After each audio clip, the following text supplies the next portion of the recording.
Hello बच्चों, ये जो सॉल्व क्वेश्चन पेपर है ये जीएस जीके और इंग्लिश की टॉपिक हमने इसमें कवर किया है। और ये अभी रिसेंटली जो है डिपार्टमेंट ऑफ इकोनॉमिक्स और स्टैटिस्टिक्स की जो सॉल्व पेपर मैं आपके लिए लेके आया हूँ।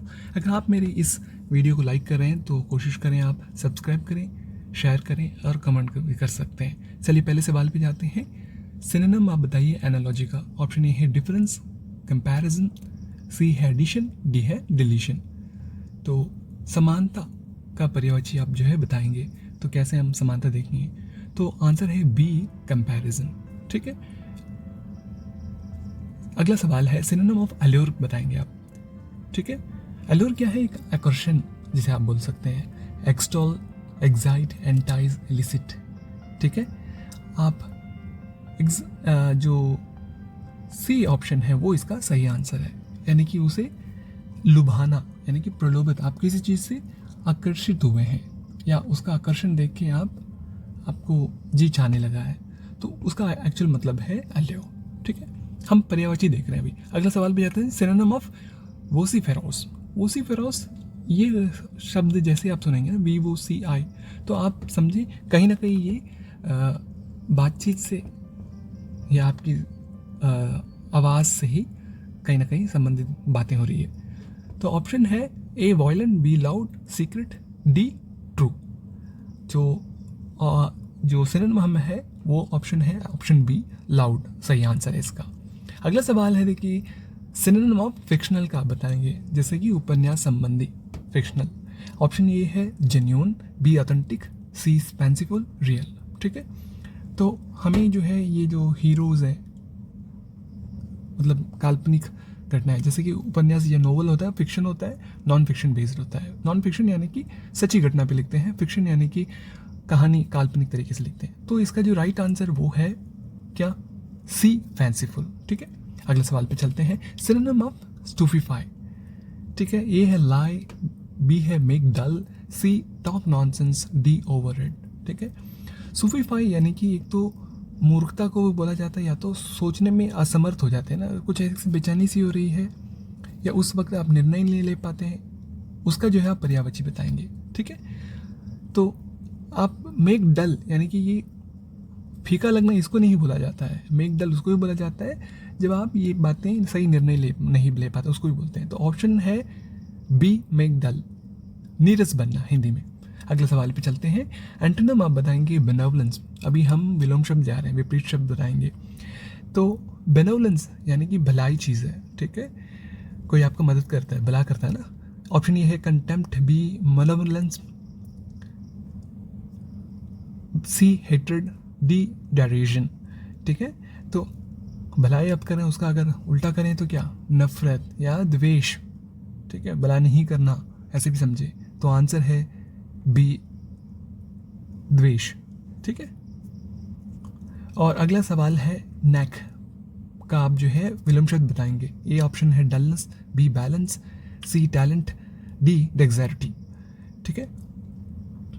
एक अच्छा आप जो है हुनरमंद, ठीक है, कुछ चीज़ करते हैं, उसको नैक भी कहा जाता है। ठीक है। स्मैक से आप कंफ्यूज मत होना, स्मैक अलग है। ठीक है। तो ऑप्शन है आपका ये। ठीक है।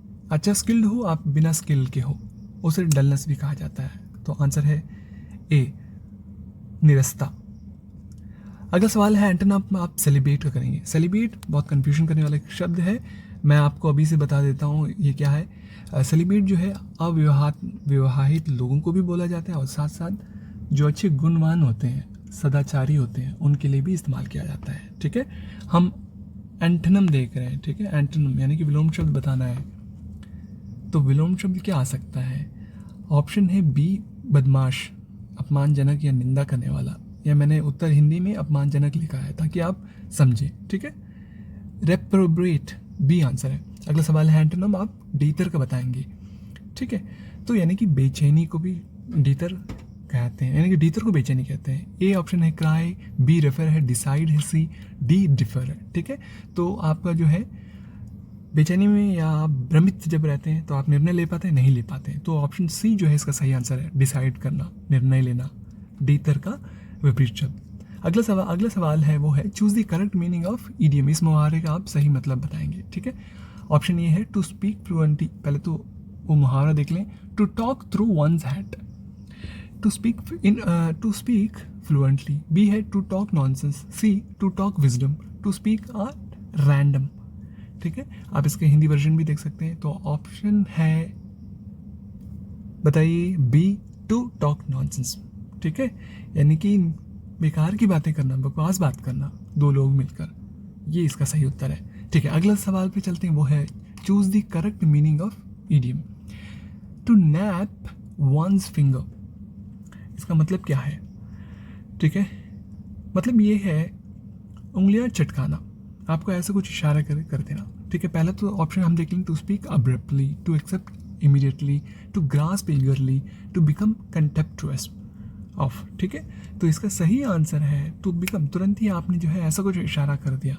ठीक है, दूसरों को आपने मतलब हर्ट कर दिया, तिरस्कार कर दिया उसका। ठीक है, बेइज्जती कर दी, ऐसे भी आप रख लें। तो टू नैप समवन्स फिंगर, तो इसका मतलब है आंसर डी सही आंसर है, to become टेम्पटस।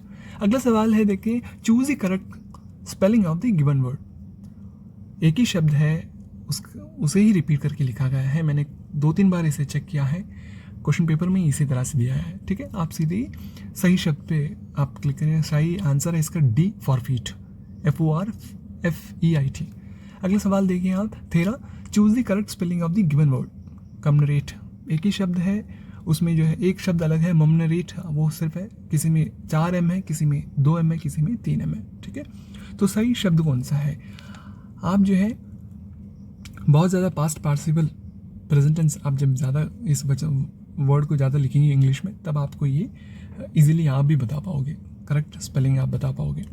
D right answer है, कम्युनरेट। ठीक है, कम्युनरेट यानी कि किसी घटना या विशेष जो वहाँ पे हुई है उस स्मृति को हम ताज़ा करते हैं। देखिए, ये 9/11 का जो है USA में जो वर्ल्ड ट्रेड सेंटर गिराया गया है, लोग वहाँ इकट्ठा हुए हैं उनकी याद में, तो उस घटना को विशेष वो जो है याद करते हैं। कम्युनरेट, स्मारक की जगह ऐसे भी बोल सकते हैं। ठीक है, अगला सवाल हम जाते हैं, choose the correct alternative form. If you are really not feeling well, you dash a doctor. तो क्या आंसर हो सकता है? एग्जैक्ट आंसर, सही विकल्प हमें चुनना है। ये है, सवाल है, यदि आप वास्तव में अच्छा महसूस नहीं करते हैं, आप डैश एक डॉक्टर। ठीक है, तो है ऑप्शन है, should better see, may seek, had better see, would rather see. ठीक है, तो सही आंसर है एड बेटर सी, ये इसका सही आंसर है। आपको बेहतर देखना चाहिए, ये हिंदी में ट्रांसलेट में ऐसा हो गया, लेकिन आंसर है हैड बेटर सी, इंग्लिश में बोलेंगे तो सही आता है, you had better C a doctor. तो अगला सवाल है 15, choose the correct alternative form. ठीक है, if only I dash is address, I would most certainly have told you. Option ये है, known, new, had known, of. अब क्या जवाब देंगे? ठीक है, सही विकल्प हमें चुनना है, यदि मैं डैश उसका पता, तो निश्चित रूप में मैं आपको बता देता।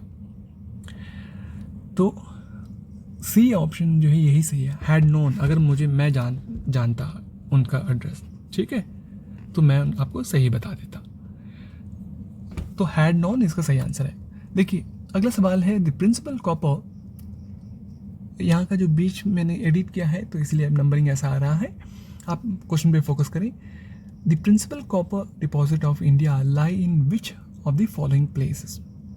ऑप्शन ए है, Hazaribagh Singhbhum of Jharkhand, Khetri and Dariba areas of Rajasthan. C है, अनंतपुर इन आंध्र प्रदेश। डी है, शिवालिक्स इन उत्तर प्रदेश एंड कर्नाटका। ठीक है, जितने भी यहाँ पे जो जगह की बातें जो जगहों के बारे में यहाँ पे लिखा गया है ना, झारखंड के बारे में या राजस्थान, आंध्र प्रदेश, उत्तर प्रदेश, उन जगहों में कुछ ना कुछ और निकलती है, कुछ ना कुछ या तो मेटल या एलिमेंट निकलता है। ठीक है, इससे आप ज़्यादा कंफ्यूज हो सकते हैं इस तरह के सवाल में। लेकिन जो ज़्यादातर जो कॉपर डिपॉजिट्स है वो आपको जो है हजारीबाग और सिंहभूम झारखंड में, मतलब जो जगह है, जिला है झारखंड में, वहीं पे मिलता है। तो ऑप्शन है ए, ये इसका सही आंसर है। आप जो है इंडियन स्कूल ऑफ माइन याद है आपको, ISM, ये भी वहीं पर है, इसीलिए क्योंकि वो ज़्यादा से अच्छी तरह से रिसर्च कर पा रहे हैं वहाँ पर, जो ओर और वहाँ पे जो मेटल मिल रहे हैं उसके बेस में, इसलिए वो कॉलेज उसको फोकस करके बनाया गया है। चलिए अगले सवाल पे जाते हैं। Which of the following are true regarding jhum cultivation in India? पहला है it is largely practice in Assam. दूसरा विकल्प है उत्तर है it is refer to a slash and burn technique. Third है in it the fertility is exhausted in a few years. तो आप सही आंसर कैसे चुनेंगे? भारत में जूम खेती के संबंधित निम्नलिखित में से कौन सा सत्य है? बड़े पैमाने में आसाम में प्रचलित है ये खेती बाड़ी। इसे या तो दूसरा ऑप्शन है इसे काटना और जलाना तकनीक कहा जाता है, या तो तीसरा है कहा जाता है कि इसे प्रजनन क्षमता कुछ ही वर्षों में समाप्त हो जाती है। तो आप कौन सा विकल्प इसमें चुनेंगे? तो ऑप्शन है तीनों चीज़ें इस पे होती है जूम कल्टीवेशन में, ठीक है। तो ऑप्शन है ऑप्शन है ए, पहला, दूसरा और तीसरा, ठीक। ओके, चलिए 23वां सवाल पे जाते हैं। यहाँ पे देखिए the Yarlung Zangbo river in India is known as, पहला उत्तर है A Ganga, B Indus, C Brahmaputra, Mahanadi. तो यारलंग जंगबो रिवर आपको जैसे सुनेंगे ना आपको सीधा आपको याद आ जाना चाहिए ये नदी ब्रह्मपुत्र को ही कहा जाता है। और ब्रह्मपुत्र भारत में प्रवेश लेने से पहले वो तिब्बत के रास्ते से होकर आती है।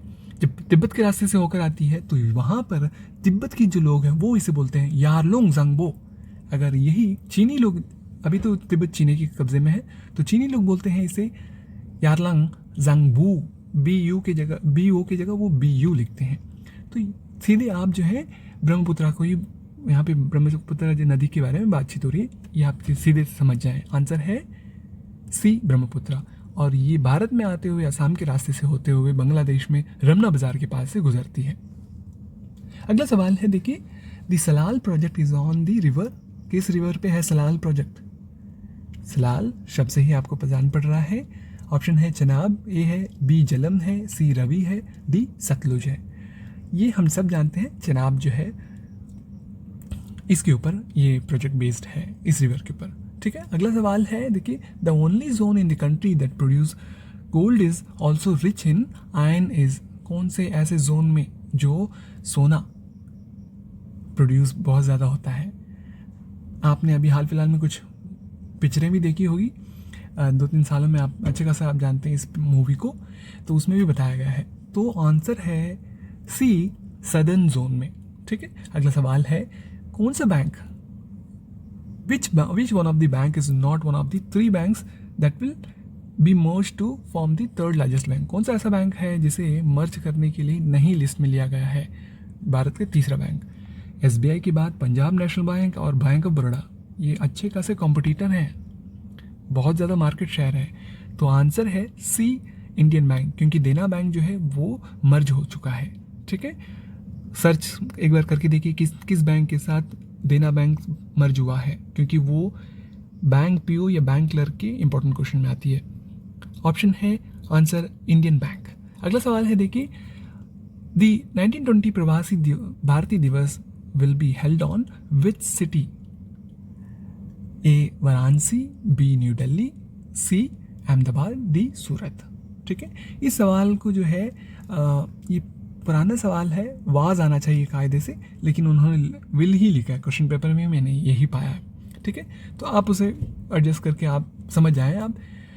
तो ये उत्तर जो है वाराणसी, इस शहर में ये भारतीय प्रवासी दिवस जो है मनाया गया था।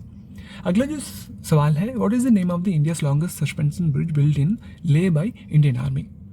भारत की जो साहस और योग्यता regiment, fire and fury regiment of Indian army, उन्होंने इस ब्रिज को बनाया था, ठीक है। मैत्री ब्रिज इसका सही उत्तर है। भारत के फौजी ने बनाया, कॉम्बैट इंजीनियर्स आप देख सकते हैं, ठीक है। तो आपको तुरंत याद आना चाहिए सस्पेंशन ब्रिज, मैत्री ब्रिज के बारे में बात हो रही है। अगला सवाल है देखिए विच कंट्री का launch the world's first nationwide 5G mobile network? बहुत इंपॉर्टेंट सवाल है। 5G किसके अभी रिसेंटली किसने किया है, नेटवर्क बिछाया है अपनी कंट्री में? वो है साउथ कोरिया, ठीक है। ऑप्शन भले ही Japan, Malaysia, South Korea, China है, आपको यही तुरंत साउथ कोरिया में आना है क्योंकि उनकी टेक्नोलॉजी एडवांस हो चल रहे हैं। अगला है देखिए which famous singer is awarded with the Bharat Ratna award in the year of 2019? A Manna Dey, B Bhupen Hazarika, C Asha Bhosle, D Lata Mangeshkar. Answer है 2019 की जो भारत रत्न लेने वाले वो है मिस्टर भूपेन हजारिका।